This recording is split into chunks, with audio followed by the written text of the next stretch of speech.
Welcome to our classroom. Hey, I am excited because I have a group of amazing individuals, and I've been trying to set this up for a while. We've been doing work behind the scenes to make it happen because these folks are on the ground, busy trying to push important matters forward. Not that my other guests are just sitting back idle, but I typically do not do interviews where I have so many people because it becomes a challenging coordinating schedules. But here we are. We made it happen. And I am so glad that we did because we have an important topic to discuss today.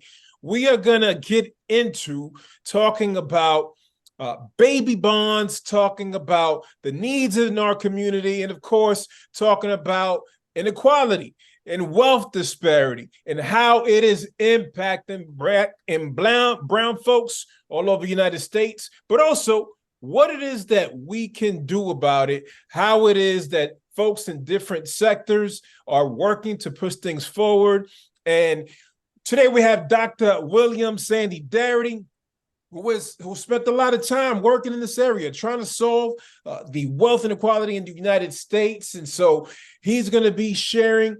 And we have Alejandra Montoya Boyer, and we have Sergio Munoz, and we have Abigail Golden VaZquez. You can call her Abigail, or you can call her Abigail. Either way, it's acceptable, but Abigail got something. Como que tiene sabor, has a flavor to it. All right, so we're going to embrace it. Oh, thank you all. Thank you all for being here.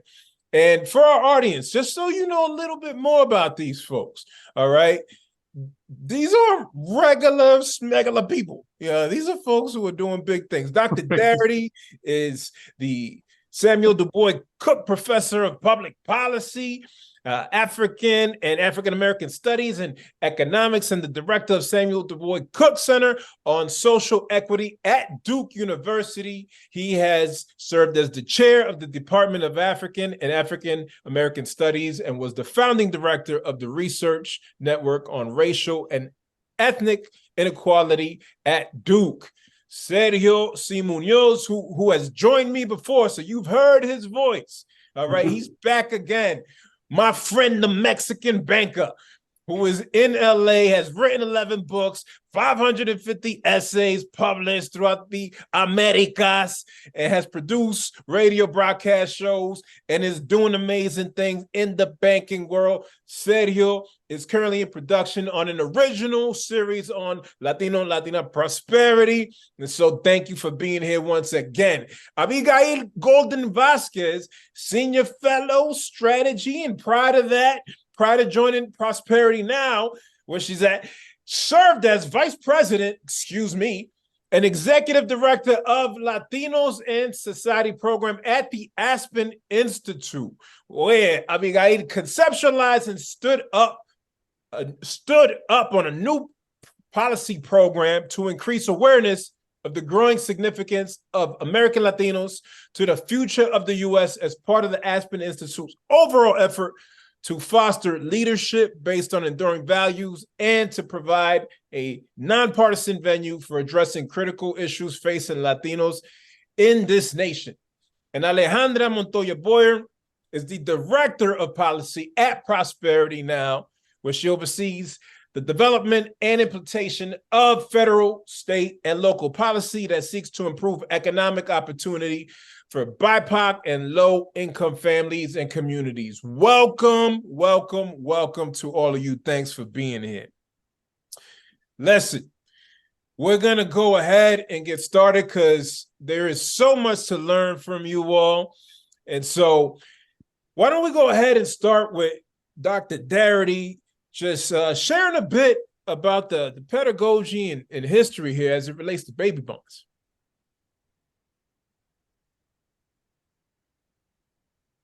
Well, I'll try my best to tell the story as I remember it.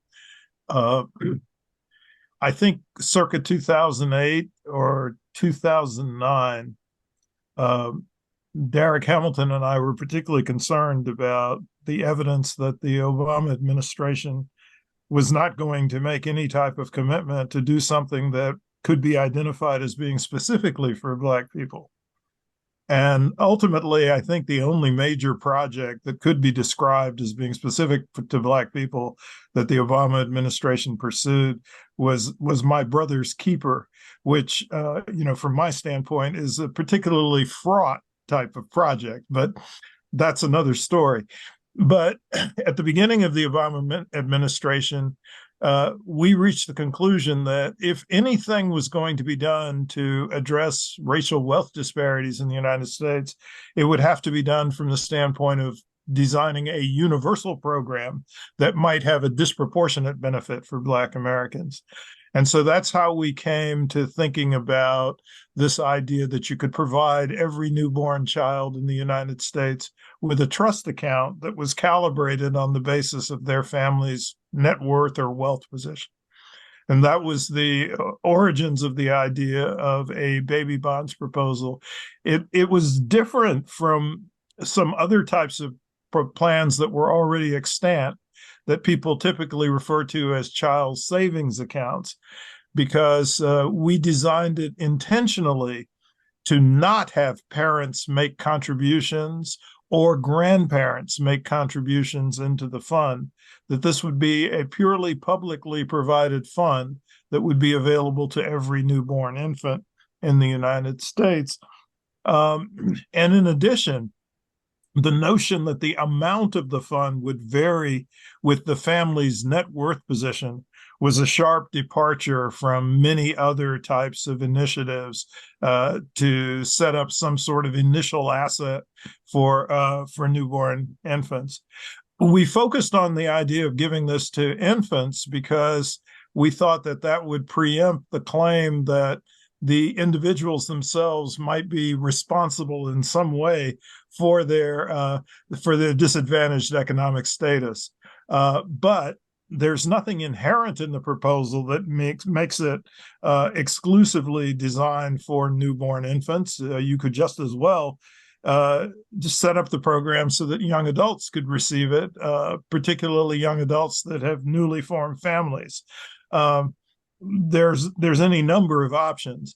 Let me say, though, that one of the critical aspects of the proposal, and it was something that I wasn't as sensitive to at the point at which we began to develop it, is that it will not eliminate the racial wealth gap.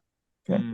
And a lot of people do argue that it would, but the best case scenario for it having a significant effect on the racial wealth gap is if you measure the racial wealth difference at the median rather than the mean. And so to make it clear, if we were to focus on the racial wealth gap by looking at the middle Black household and the middle white household or the middle Latino household, we come up with a very sharp difference in the estimate of the amount of the gap.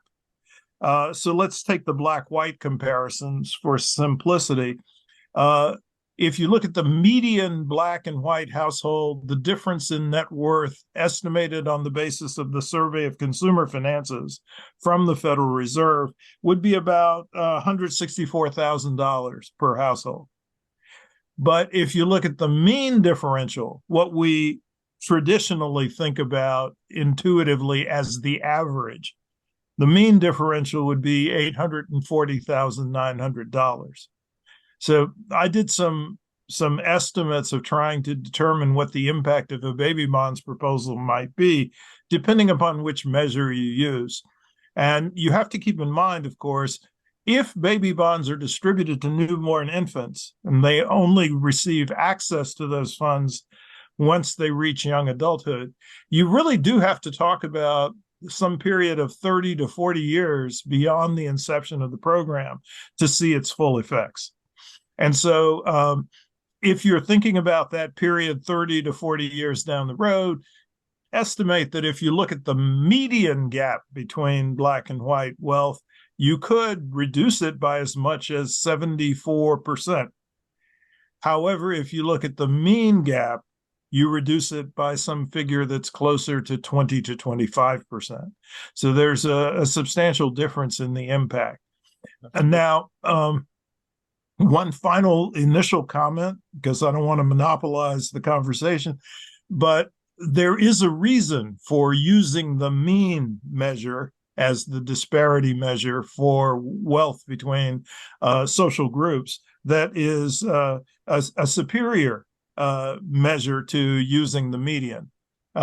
Customarily people think, well, you should use the median because the middle households are more representative of the typical experience of most members of the social group, particularly since that middle value is not affected or contaminated by outliers on either end of the distribution. But in the case of thinking about wealth inequality between social groups, especially in the US context, it becomes important to focus on the mean instead. The reason for this is, and it's because the concentration of wealth in the United States is so skewed.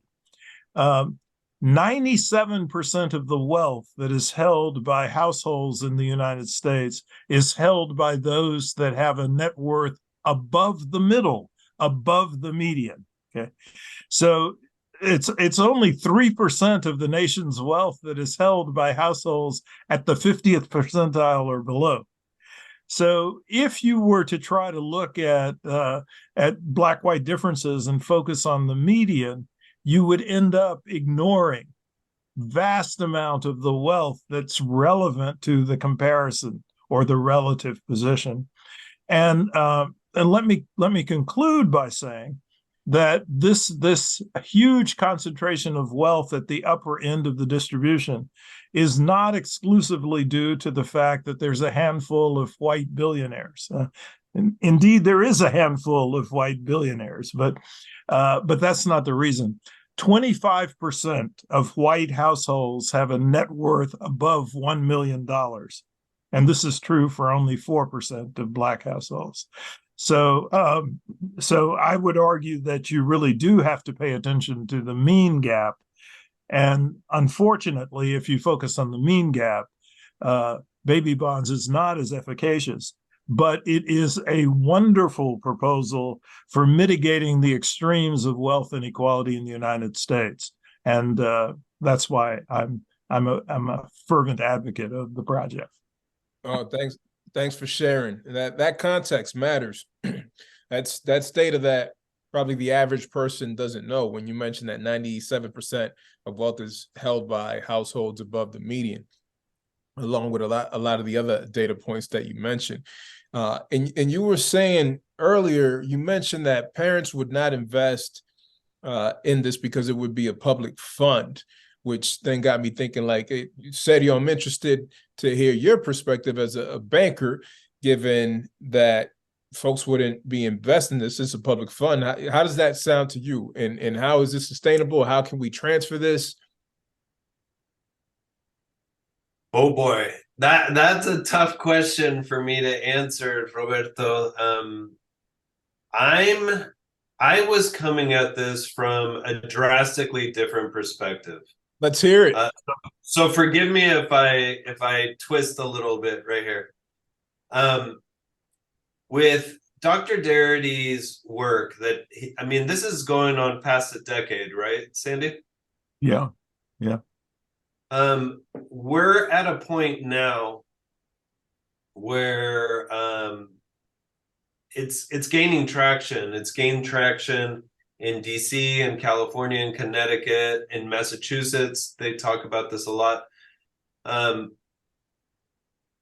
Before I would go to the question that you posed, which is, how contributions would work, I was really looking more out from the educational perspective of how do you educate a public, be it Black, Latino, Indigenous, on the type of complicated work that Sandy does as an economist, right? Like even just the description that he gave prior to me speaking, when you start to go into means and medians and all that, like how do you explain that to a child Hmm.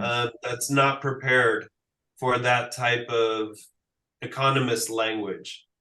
That Or even to the adult community that's not necessarily using that language on a day to day that's and may right. not have an understanding of mean versus medium. So I break this out into three different ways of understanding it all, right? Which is one, understanding baby bonds, a period, like just the concept of it. Secondarily is like, if it were to go into effect, who's going to be compounding the bond?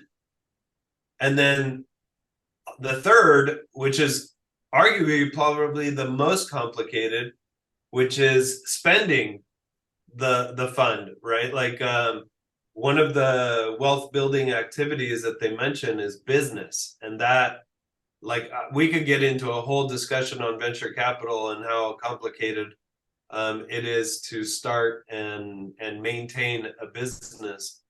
But so I haven't gone that far, Roberto, on even like the contributions. There is, to your point though, and Sandy can talk about this, is there's a really interesting dynamic that Sandy was pushing originally with his proposal, which was that the parents or the grandparents, I imagine, wouldn't be able to manage the baby bonds for the children for very specific reasons, a lot of reasons. And so I would sort of move to that a little bit and push it back to Sandy as to the why of that. Yeah, if you could elaborate a little bit, Sandy, on that aspect. Yeah. Actually, there could be an educational dimension to this project, because the young people would not receive the funds until they reached 18 years of age, or in some formulations 21 or 24 years of age. So there would be an opportunity to provide them with various forms of financial management training, which they might actually have an incentive to pay attention to, knowing that they were going to receive somewhat of a significant asset later in their lives. But the premise behind excluding the parents from having any significant role in this process, which does raise questions about how you address family well-being during the period before the child actually is eligible to receive the funds. But the premise here is that we did not want to have any kinds of complaints that there could be interference or mismanagement on the part of the older generation. That in some sense, this is a set of funds that would be protected through a centralized government agency for the purposes of being distributed to the young people when they reach the relevant age of majority. The other thing here is, something that Sergio mentioned, which is really, really important, which is the question of whether or not the funds should be designated for specific purposes, or whether the young people can use it for whatever in the world they please. And that's been something that's been somewhat of a sensitive debate between Derek and myself at the point where we were formulating this, because I was inclined to be non-paternalistic and say, they could use it for whatever. And he was more inclined to say, well, I look around and I look at stupid decisions that teenagers make, and so we ought to restrict it to either home ownership or educational purposes or business development purposes and the like. And, from my standpoint, I'm open to having that conversation still, but I think that that's a really important question that Sergio has just raised. Yeah, and it's a good opportunity, Abigail, for you to chime in as we're thinking about messaging to the community. Just let me say it's an honor to be on this panel and this discussion with Dr. Darity, a founding father of this incredible legislation, as well as every other person here, and my dear friend and colleague Alejandra as well. And she's got a lot to say on the policy side. Yes, so about communicating around baby bonds, or really any other policy or legislation that impacts Latinos and other communities of color. I think we need to recognize specifically when it comes to Latinos, we are not a monolith. We come, as I always say, in every shape, color, and size, every flavor, cada sabor. We don't all speak Spanish. Some of us speak only Spanish. Some of us are bilingual. Some of us have been here for decades, centuries, before there even was a United States, and others have come more recently. We represent all kinds of countries across Latin America and the Caribbean. So I'm saying this because we are so diverse. And so I truly believe that targeted messaging is essential. And I'll get back to that later in terms of trusted interlocutors and trusted, and strategies for doing that. But while I'm talking about all of this diversity, there's also commonality. And there are messages and messaging that resonate across, and I would say across all families and households, but there is a very specific and heavy emphasis on la familia, in the family, in our communities across all the difference. And that is definitely not to say that's not the case in other communities. That is not what I'm saying. But that, I think, is a real critical messaging hook. And so when you're talking, like, how do you help families understand the great potential that this legislation has, and to ensure that they are equipped to be able to take advantage of this? And as Dr. Darity was saying before, that if there are any requirements about courses that need to be taken, or how to manage this money successfully when they finally have it in their hands, this has to be done in a targeted fashion through trusted interlocutors. And some of those are organizations like CDFIs, Community Financial Development Institutions, which are already in community and already working directly with folks and know how, and are trusted and know how to communicate these messages. I wouldn't be in this forum if I weren't to talk about the importance of schools and education. That's a great opportunity. And education is another really important pillar for Latino communities. It's seen as a mechanism for advancing. And so there's a lot of trust put into teachers and to educational institutions, despite the fact that they have failed us at times. It's still a central a very respected and important institution. Churches, these are all places, I think, that we can go to try to get these messages across. And Alejandra is one who really taught me about this. There's one thing to do policy. It's another thing to ensure that people can actually benefit from that. And so that's where this education piece comes in, is ensuring that we are targeting the messaging to the communities in the language that they are going to hear it. And when I say language, I don't just mean Spanish, English. I mean, if you're in Hialeah, Florida, using those terms and that language that's going to resonate, versus maybe if you're in Texas or California or New Mexico, or where I'm from, in New York. So, really targeting to your audience, very specifically tailoring your messaging and messages.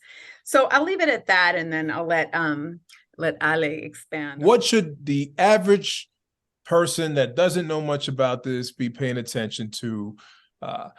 How can we benefit from being more engaged as it relates to knowing what policies to advocate for?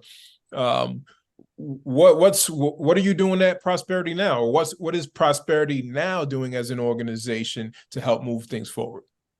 Yeah, so I'll jump in and start with kind of why this matters for Prosperity Now, and the approach that we're taking to this, recognizing I'm going to start with, we're trying to solve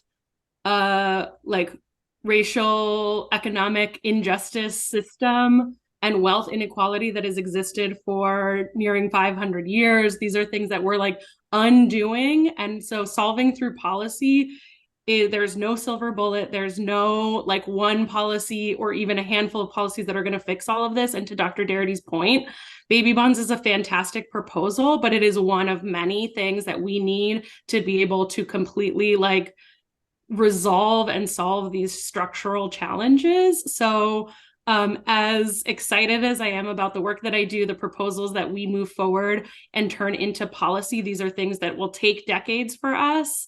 And I mean, there's just a lot of work to do. So I want to start there, mostly because I'm, I'm a little bit of a pessimist, but I'm working through that and I'm going to bring an optimist approach to this conversation. I'm going to start with another data point as well to add to Dr. Darity's. I apologize, it's in the median and not the mean. So as we just heard, there are some limitations with the way that data is depicted, but Black households have 12 cents for every white dollar, and Latina households have 21 cents for every white dollar. So if we're looking at some kind of bare minimum ways to cut wealth disparities, I mean, that's pretty massive. And so when we looked at the policy proposal that Dr. Darity and Dr. Derek Hamilton put together around baby bonds, Prosperity Now is really trying to see how do we actually turn these proposals into policy and then implement, go through the legislative process and then implement them. So at the federal level, Prosperity Now has worked with Senator Cory Booker, who introduced the American Opportunity Accounts Act, which is the legislation that would actually put a national baby bonds program together. We've worked with him for several years now. He reintroduced it this year with Representative Ayanna Pressley in the House side. And in its current iteration, this is what it would do. Upon birth, every single child of the 4 million babies that are born in the United States would receive $1,000 into an account. And then every year, based on income, so really targeting with an income-based approach, targeting the lowest income families, dollars would be invested back into the account from the government. As Dr. Darity said, this is specifically a public investment into these accounts, and that would grow over the course of the 18 years. Estimates with, those initial accounts for the lowest income families would amount to about $34,000. With the growth on those bonds, it would actually look like probably $45,000 to $46,000 at 18.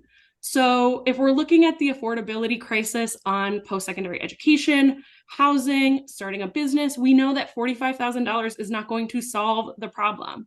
But $45,000 as an 18-year-old, I mean, I can tell you as someone that went to overpriced college with not the resources available that I would have liked to have had, and am now swimming in student debt, it would be fantastic to have had $45,000 to put toward my education, to put toward buying a home. And the specific purchases or ways that we can spend the money, and Dr. Darity, I agree with you, we can definitely talk about that, have that conversation. But right now the legislation is specifically targeting purchases that are considered wealth building opportunities. There's a return on investment that would grow into hopefully not just individual wealth, but generational wealth through home ownership, post-secondary education, starting a business, sometimes retirement.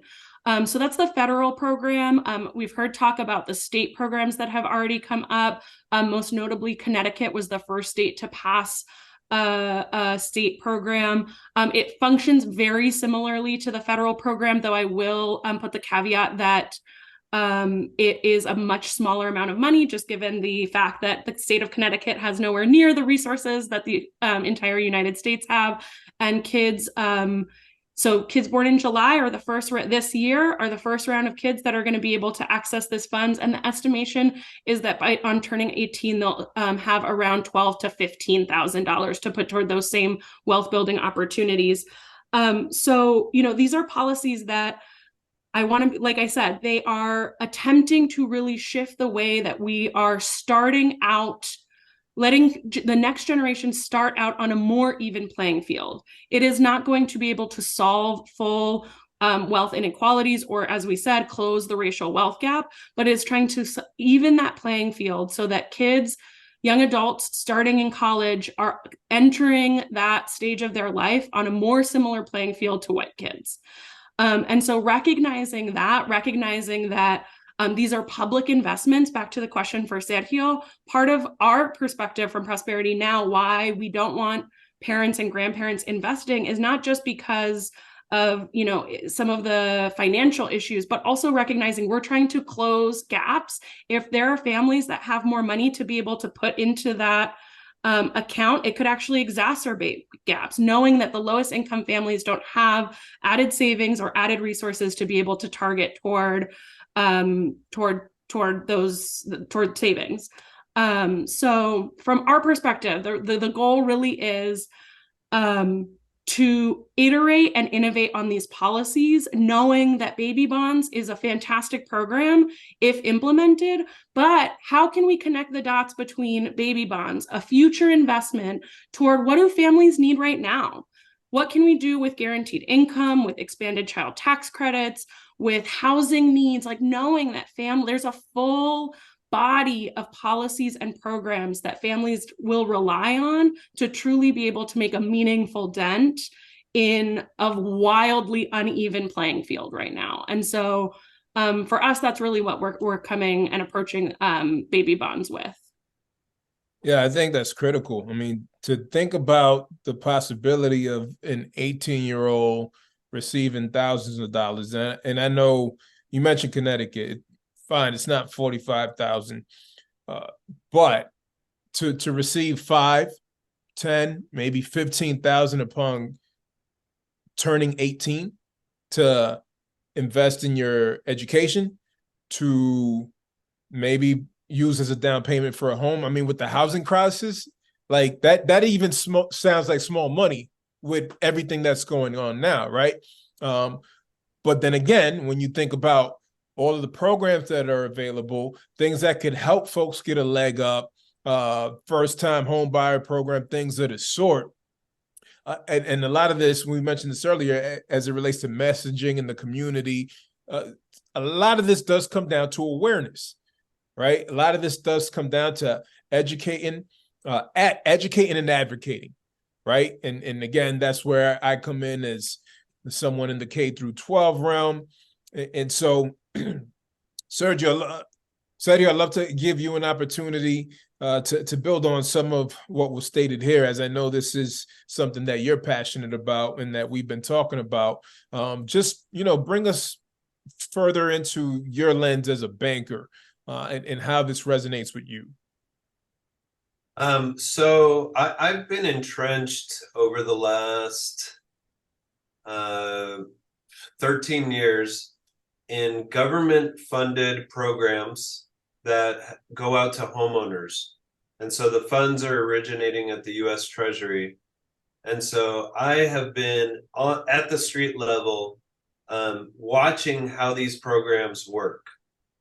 And so in my mind, that's when I first met Sandy Darity, I thought, wow, like these programs were created over a weekend with the TARP program, like over a weekend, 2 days to get these programs into place with $9 billion, right? And so I see similarities with, like, for example, the DREAM Act. You can't do anything to get that to pass. Baby bonds, I'm seeing that it's building momentum, but I'm seeing that, it hasn't passed yet, right? And so what does the public need to do, or how does the public need to get educated on building that groundswell of support, so that I imagine, and Sandy, I'll ask you, like, how did Cory Booker get involved, and why is he not powerful enough to put this through over a weekend? Yeah, that's a great question. I mean, no disrespect, Yeah, right? Like, but other no, I mean, politicians can. when we first heard from him, it was at his staff's initiative. He had a staff member who he had told, go out and find me some big ideas for my campaign. And this was prior to 2019, obviously. And so there were two big ideas, and there's one that we really haven't talked about at all today. But the first big idea was baby bonds, and the second one was a federal job guarantee. And what's interesting about that is actually upwards of 75 to 80% of Americans are in favor of it, but it has no traction whatsoever in Congress, which raises some further questions about the nature of American democracy. But that's something that we're tangling with at the deepest level right now. But when work was being done on the baby bonds idea, it was also folded into a wider package of policies that come under the rubric of an economic bill of rights for the 21st century. And so I have no idea why there hasn't been more support for the federal job guarantee. I can understand that we don't have a public an acknowledgement of significant public support for baby bonds, although even right wingers who talk about leveling the playing field ought to be heavily in support of something like this because it doesn't undermine the market system. In fact, it just makes the capacity for people to participate in the market system more equitable.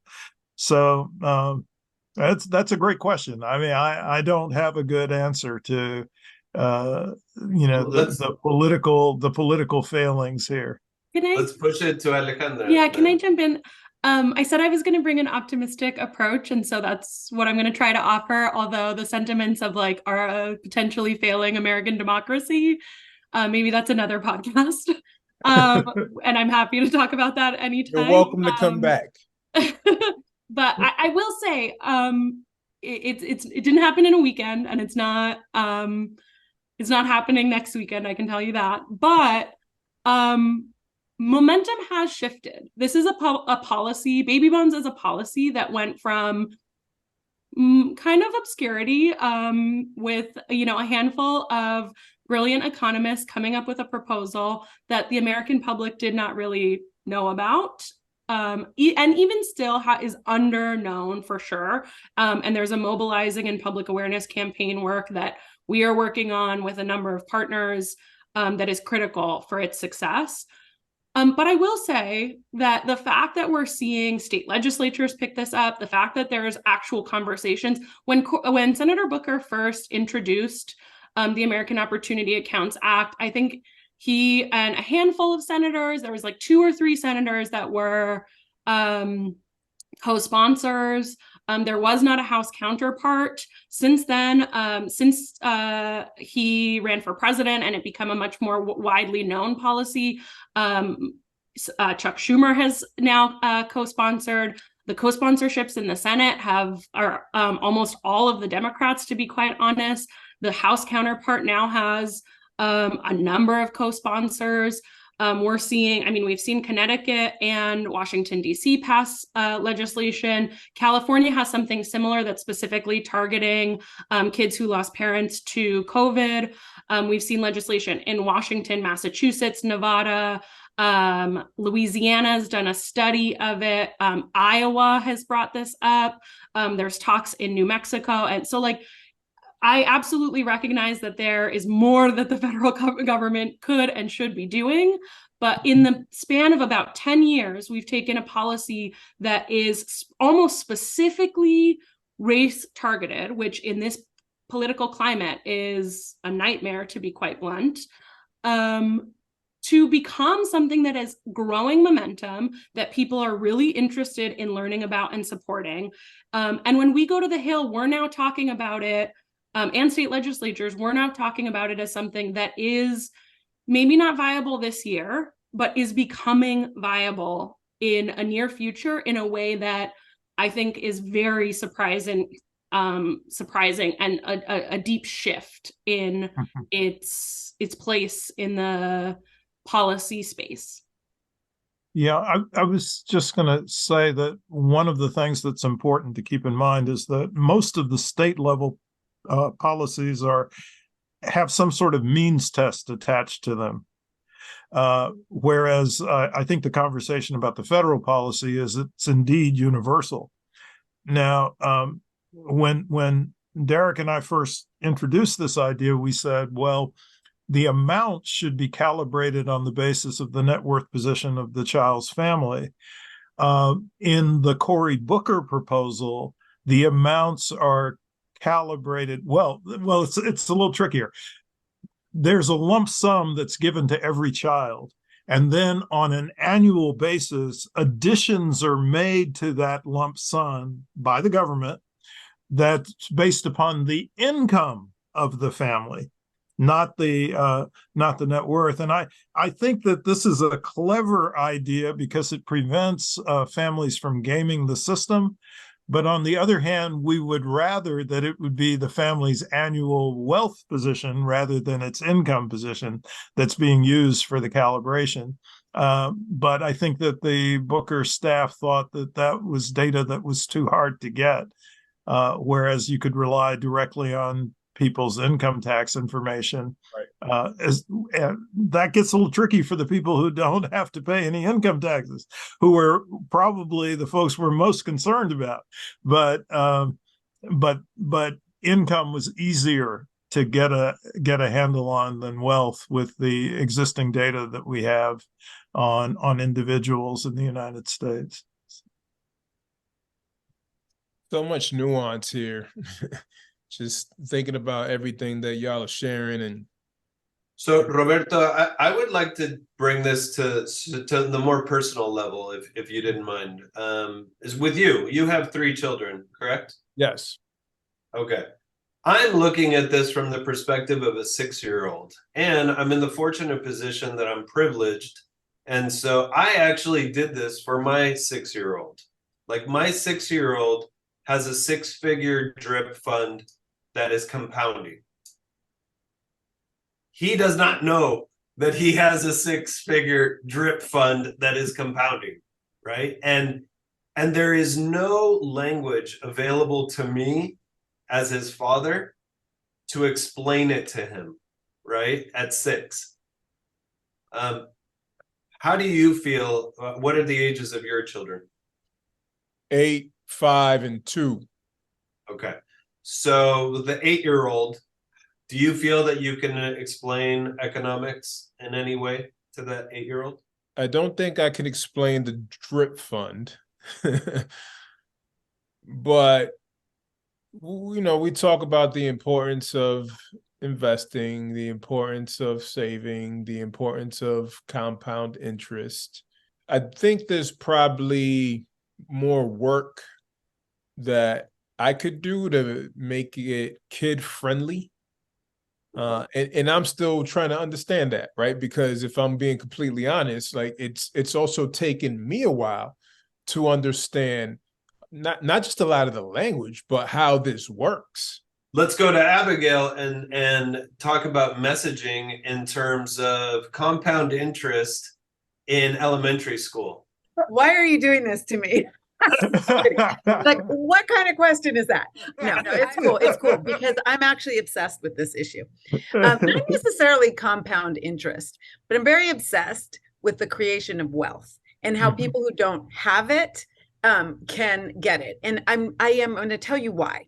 Because I literally had one wealthy grandparent and one factory working grandparent who, when they retired, had to work as a janitor to continue to survive and provide for his immediate family. So I have seen firsthand in my own household the absolute different trajectories available to people depending on where the starting point is. Mm-hmm. So I care deeply about this issue. Interestingly, I have a 13-year-old who was lucky enough in public school to start to take an investing club to participate in an investing club probably when he was about 9 or 10. And awesome. I didn't know that it might have sunk in, but check this out. Randomly this weekend, we were coming back from baseball camp and he started telling me about how the teacher told them not to invest in Tesla because their class last year had lost all this money in Tesla, and this one kid did it and killed it. So you don't know what they're able to learn or not learn. I'm not sure about whether it's important to have some complex baby bonds discussion or some complex compounding interest discussion with a child. There's age appropriate things that educators would know a lot more than me about. However, I started an allowance when my child was about 5 years old, and there was $3 a week. $1 went to charity, $1 went to personal use savings, personal spending, including buying birthday gifts for friends, and $1 went to savings. And we have slowly increased that over time with age, according to like literally what the internet tells you can do, like what's appropriate for the age. And my kid is, I wouldn't say super savvy, but he started a little business. He was side hustling. He got he would buy stuff at Costco and then resell it at school. And we sat down and really tried to work through, like, how do you know if you're making a profit? Like, how do you know how much you need to buy and how much you're trying to make, and all this stuff. He got in trouble for it, and he had to stop. But I think these things are what we as parents can and should be doing, is to start introducing them to these things. I certainly wish there was a lot more education on finance in school. I think that's something we could bring back. And, it used to be in home economics and stuff like that, but, and then that just got thrown out the window at some point. But in whatever fashion that it comes, I think it's incredibly important to continue to educate. Eventually, you can get to compound interest, but let's just start maybe with our home savings account.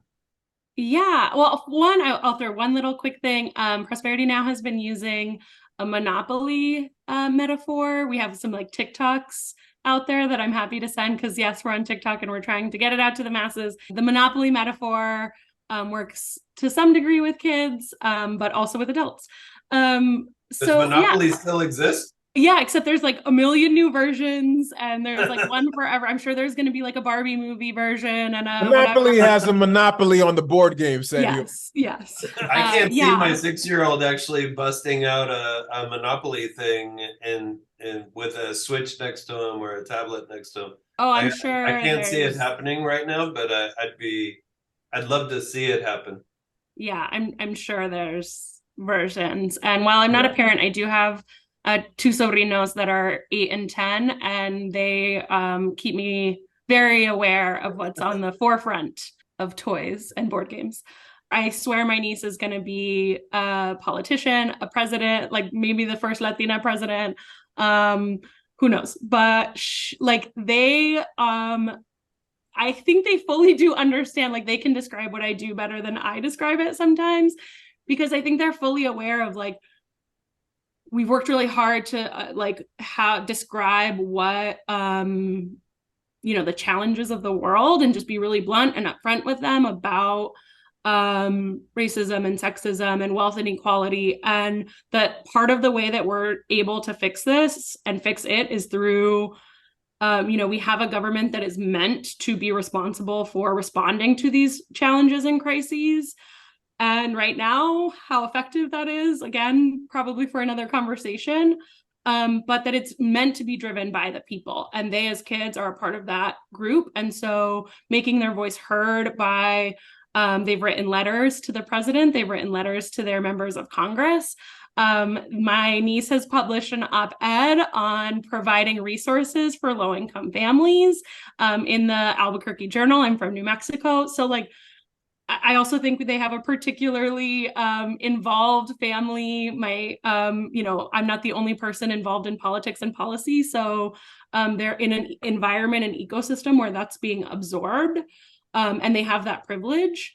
But I can also say they like go to their like school and perform these same things. They're like running their little friend groups because they've built up this idea of like consensus, and like they implement their like democratic practices. They run little elections on what games they're going to play and who's going to be like captain of the soccer team. And so I think we underestimate what kids can absorb and take in and learn, especially when these are like politics is born out of lived experiences, and particularly for people of color, like that stuff gets absorbed young. And is like where kids are so aware of what's going on in ways that like is so impressive.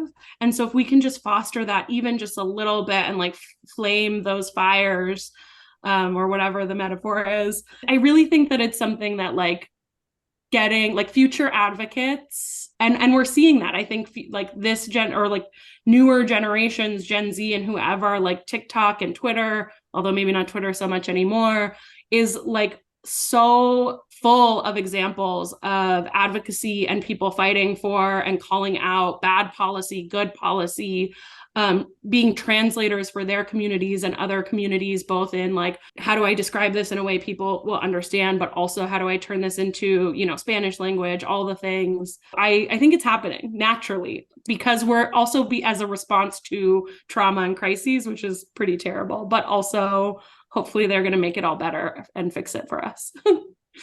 Absolutely. And part of what we're trying to do here is, yes, there's been some reactive stuff, but we're trying to push this so that there are proactive approaches to the dialogue, that we're implementing proactive strategies, and that we're also encouraging the schools to teach about these topics, to teach financial literacy, to help support economic freedom, right?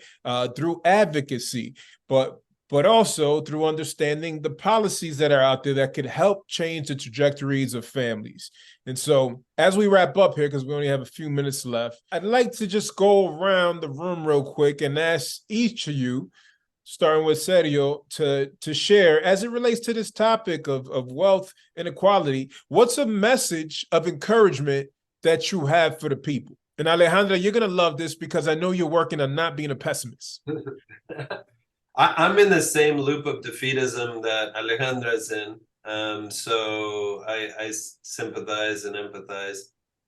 And my opinions of the United States are probably a lot lower than maybe other people's. So Cory Booker was just with the Aspen Institute and talking about baby bonds, and he said, we really got to turn ideas into actions. I mean, for me, that was the thesis of what he said, right? And so the idea has already been thought by Sandy Darity and Derek Hamilton. It's already gone through multiple iterations, and it's already, if we start to get positive about it, it's starting to gain some momentum in certain ways. Not enough for me, but still, nonetheless. The action that would inspire me now would be to build that groundswell of support among educators, especially in K through 12, to begin to talk about money, which is taboo still in this country, and trust in the money management industry, which is super complex, and then lastly, compounding. Like, compounding is such a bizarre concept in capitalism that, like, I don't know why anybody would understand it, right? But it has worked really well for a certain type of person over the course of history. Well, we're going to push to make it work well for every type of person. Dr. Darity, your message of encouragement? Well, I do think there's some signs of encouragement Alejandra mentioned, which have to do with the initiatives that are underway in a variety of states for this type of a program. And I hope that at some point there will be sufficient momentum to make it happen at the federal level, and that will encompass all of the state initiatives that are underway. But I think there's something positive in the fact that this has gotten serious consideration and even approval in at least one state. Thanks for sharing. Abigail? Sure. So mine is a bit of pessimism with a slight bit of optimism at the end. One of the things I didn't get a chance to talk about before is so often Latinos are left out of the messaging piece of all of these great policies. And I can give plenty of examples, but we're at the end here, so I'm not going to do that. But what I want to say is we know now what can be done. I think we know we have some hooks around messaging that can work. And it's really just about investing. So what would make me very optimistic was if we started to invest in getting that awareness out to the Latino communities. I always say plural because there is not one Latino community. So I think we know what we have to do, and I think we know how to do it. We just need the dollars to make it happen. So that coming to the table would make me super optimistic. Gracias. Alejandra? Yeah, I'm still learning to be an optimist, so it's going to be a little pessimistic-y optimist. We have to. I mean, the reality is that, like, if we're not doing something about wealth inequality, about the barriers caused by structural racism, this country and our global society will not be able to function and flourish with a growing number of people of color, with capitalism on the brink of whatever it's doing. Our democracy, all of the, we really have to do it. These are necessary challenges to solve, and they will just continue to exacerbate to the point where I mean, apocalyptic visions are entering my brain right now. So my message is really and there are so many ways. My point is not everybody needs to be a policy advocate or a politician or all these things. Educators, artists, activists, creators, authors, there are so many ways to tackle these massive challenges that are all intersecting. And so this isn't just everybody go work in Washington, D.C. This is we need to make a more just economy, a more just society. And we're hopefully going to find a way to do that.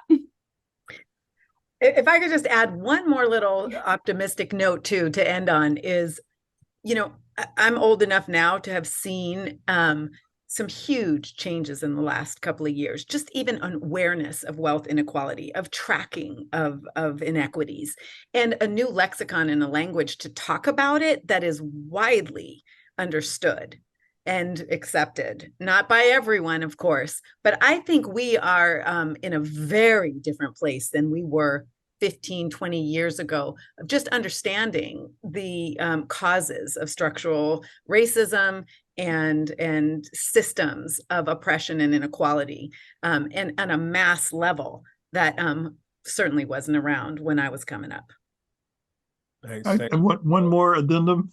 Yes. Which is, people always ask, how are you going to pay for it? Well, this is not a particularly expensive program. If 4 million newborn infants received an average of $25,000 as their initial trust fund amount, it would cost $100 billion, and that's out of a national budget of $6.27 trillion. Wow. In this country, we invest more money than that on things that are meaningless, or less impactful, I should say. Well, thank you all. Thank you all. I'm hopeful because you're doing a lot of great work that is having a big impact. And I know we have some pessimists here, and I include myself at times. I'll also add that when I think about some of the people in my circle, it's been fascinating to witness the growth in terms of a generation of people who are really paying attention to the steps that they need to take in order to set their children up, even if the school is not feeding them that information. Now, we're still going to push the schools, and that's part of my duty. And we're still going to challenge curriculums to include teaching on financial literacy, to include opportunities such as the one that Abigail's son had, to have a class in which they're actually doing hands-on learning as it relates to investing, just like my nephew had at the private school that he attended. And so we want kids to have those opportunities across the board, right? Not just certain public schools and not just the private school. We want kids to have those opportunities regardless. And so thank you all for your insight. Certainly there's a lot more that could have been discussed and a lot more that you can all contribute because you're experts in your area. And so I'd love to reconnect at some point down the line to dig deeper into some of the things that we weren't able to unpack more fully. And so I invite you now, open invitation to revisit our classroom, to continue to share your knowledge and hopefully to impact my audience and to impact the many educators that I know who I think are receptive to this, but perhaps don't necessarily have the understanding, the insight, or the strategies to teach some of these principles, which for you it might seem like a basic thing, but I think there are many individuals who are also struggling to understand how they could become financially free themselves. And so we want to support them in doing that. And as we're supporting them, then they will be supporting our young people. Thanks for your time. And we will do this again.